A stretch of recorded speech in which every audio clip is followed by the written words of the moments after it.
Brian, at least in part, the president tried to make the case that the government has a direct role in creating jobs.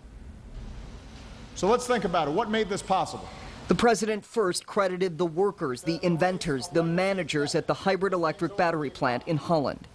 But what also made this possible are the actions that we took together as a nation, through our government. The plant, run by Johnson Controls and its European partner Saft, won a $299 million federal stimulus matching grant and $168 million in state incentives. Critics often say the government has no business picking winners and losers. But President Obama says investments in clean energy will save Americans on gas money, reduce the need for overseas oil, and create jobs.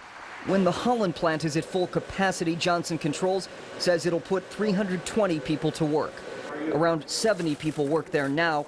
As he spoke to current workers and others, the president outlined steps he says will create more jobs, including renewing a payroll tax cut that the president says kept an extra $1,000 in the average family's pockets. He also talked about reforming the patent system, spending more on road construction, and signing new free trade agreements. We've got a lot of Americans driving Kias and Hyundais. I want folks in Korea driving Fords and Chevys and Chryslers. I'd like to see that. The only thing keeping us back is our politics.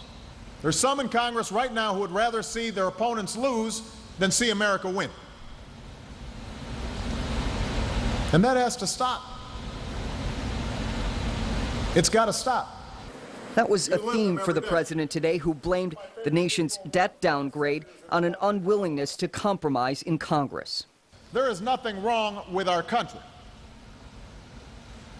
There is something wrong with our politics. House Speaker John Boehner said today the president likes to talk about being the adult in the room, but he says there's nothing adult about political grandstanding.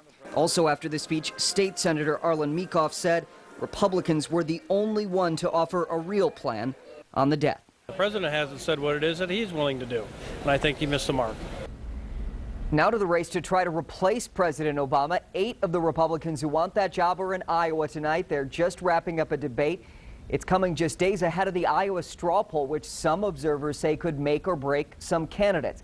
On the stage tonight were former Senator Rick Santorum, businessman Herman Cain, Congressman Ron Paul, former Governor Mitt Romney, Congresswoman Michelle Bachmann, former Governor Tim Pawlenty, former Governor and U.S. Ambassador John Huntsman, and former House Speaker Newt Gingrich. One issue that came up tonight that also came up when the president was here today, the issue of the president bringing Congress back into session. He should cancel his Cape Cod vacation, call the Congress back into session, and get to work on this.